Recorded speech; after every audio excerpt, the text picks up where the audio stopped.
Hello everyone, welcome back to my channel. If you're new here, my name is Undesired and I'm a manifestation and solar alignment coach. My channel is geared towards helping you become your highest potential so that you can create and live the extraordinary life that is your birthright.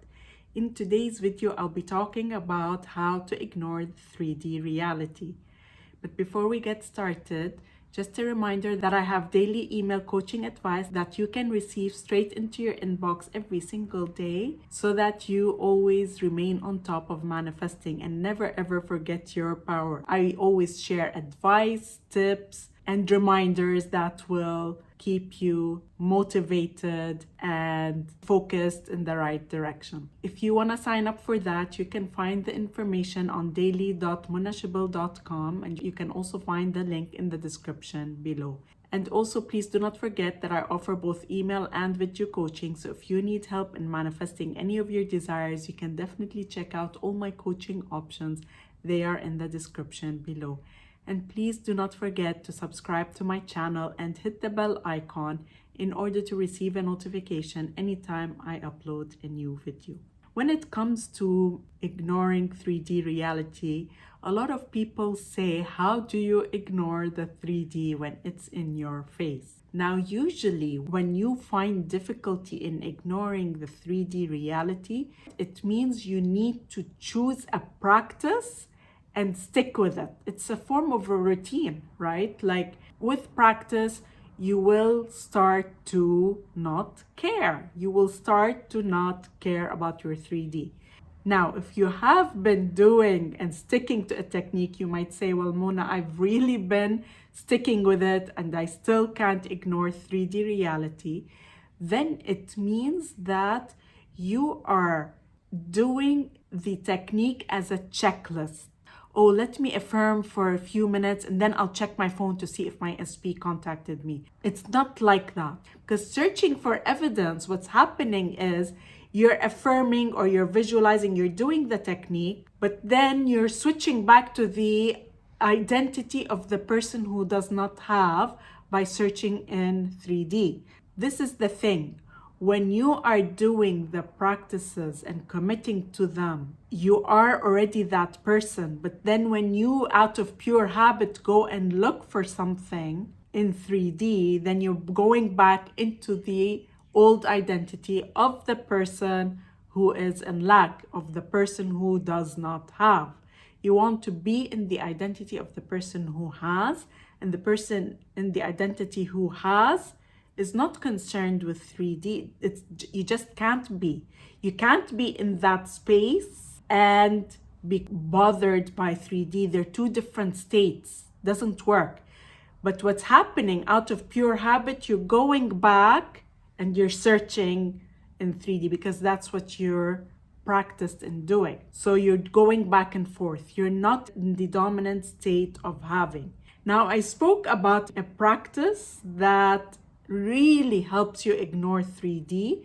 You naturally find yourself ignoring. It's not an effort. I spoke about that practice that really for me has beaten all other practices. I will link it above. It will help you naturally just not be concerned because you're automatically in the identity of the person who has their desire. So that practice helps you not be bothered automatically. It's not an effort. You don't go there. It works so magically. So definitely check it out.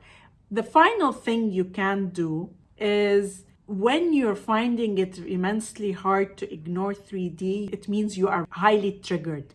You still have some triggered assumptions that you're holding on to. So this is where I would recommend you purge them all out. You bring a piece of paper and you purge out everything that you feel your current undesired 3D is saying about you. So if your SP is not with you, they're ignoring you, they've blocked you, they're with someone else, whatever, just purge out everything that you feel this is saying about you. I feel unlovable, I feel unchosen, I feel whatever. Just let them out one time. You just do this one time. No need to repeat that because they're just emotionally charged assumptions that kind of need to be released. Just write them out, and then you take each and every one of these and you flip them. If you're feeling I am not lovable, you say I am lovable. If you feel you are not chosen, you say I am chosen. And now that becomes your list, and you keep reading through that every single day until you find yourself unbothered with the 3D. You know, when people say you persist until you manifest, no, you persist until you are no longer bothered by 3D. That's how long you persist. And then from there, it's easy to persist. You persist because you're no longer bothered, right?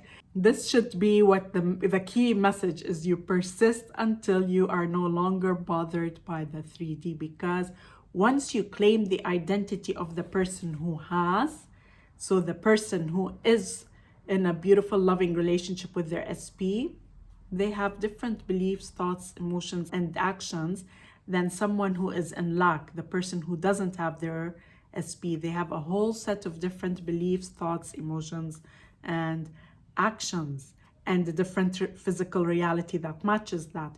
You and your 3D are the same. The identity is equivalent to the 3D. So when you are triggered by 3D, you're identified with the person who does not have.